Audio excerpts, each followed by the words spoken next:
ជំរាបសួរបងប្អូនទាំងគ្នានឹងសូមស្វាគមន៍មកកាន់វីដេអូរបស់ខ្ញុំសាជាថ្មីណាសម្រាប់ថ្ងៃនេះដែរខ្ញុំចង់មកបង្ហាញបងប្អូនទាំងគ្នានៅរបៀបបញ្ចូលកាតសន្លឹកហ្នឹងហើយបងប្អូនទាំងគ្នាណាហ្នឹងហើយ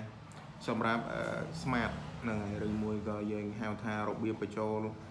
កាត$1ហ្នឹងឬមួយក៏និយាយទៅកាតទូទៅគឺបញ្ចូលដូចគ្នាមិនថា$1ឬមួយក៏$5 $10 គឺសន្លឹកកាតគឺបញ្ចូលដូចតែគ្នាទៅគឺតែមួយហ្នឹងហើយបងប្អូនទាំងគ្នាណា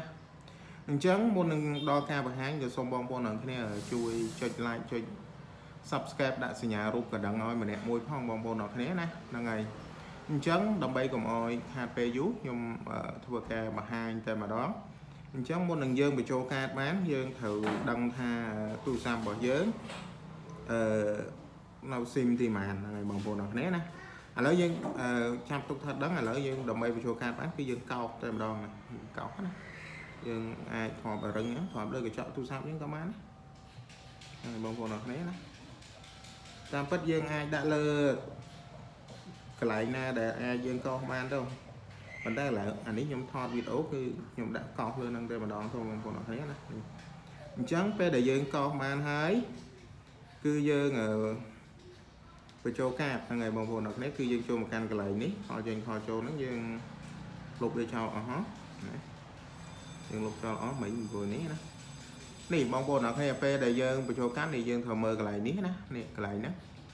ឃើញហ្នឹងគេដាក់លេខ1203ហ្នឹងហើយអញ្ចឹងយើងចុចកាយ1203កាយ1203ហើយកាយលេខ8 99 76ហ្នឹងហើយបងប្អូនទាំងគ្នាគឺនិយាយទៅគឺបងប្អូនទាំងគ្នាចុចទៅតាមសន្លឹកកាតរបស់បងប្អូនទាំងគ្នាណាអានេះគឺកាតរបស់ខ្ញុំលេខប៉ុណ្ណឹងអញ្ចឹងខ្ញុំចុចអញ្ចឹងបងប្អូនទាំងគ្នាចុចឲ្យបងប្អូនទាំងគ្នាកុំភ្លេចពិនិត្យមើលផងនេះយើងចុចវាមួយយើងមកចុចមកហ្នឹងហើយពេលដែលយើងចុចបានបែបហ្នឹងគឺយើងពិនិត្យលេខហ្នឹងឲ្យច្បាស់ណាបងប្អូនទាំងគ្នាបើសិនជាក្នុងករណីខុសតែមួយលេខឬមួយខុសកន្លែងណាតែបន្តិចគឺអត់ចូលទេបងប្អូនទាំងគ្នានេះដល់ពេលកន្លែងនេះគេដាក់សញ្ញានេះគេឲ្យគេដាក់សញ្ញារូបធុងជ្រូកហើយរូបទូរស័ព្ទអញ្ចឹងបានន័យថាយើងគេឲ្យយើងចុចទ្រង់ជ្រូកហើយចុចបញ្ជូនបងប្អូនទាំងគ្នាណាអញ្ចឹងឥឡូវយើងចុចបញ្ជូនខ្ញុំបញ្ជូននេះបងប្អូនទាំងគ្នានេះបងប្អូនទាំងគ្នាអញ្ចឹងយើងបញ្ចូលទឹកប្រាក់បានដោយជោគជ័យហើយបងប្អូនទាំងគ្នាណាគឺ$1ហ្នឹងហើយអញ្ចឹងសម្រាប់វីដេអូរបស់ខ្ញុំមានតែប៉ុណ្្នឹងទេបងប្អូនទាំងគ្នាបើសិនជាបងប្អូនទាំងគ្នា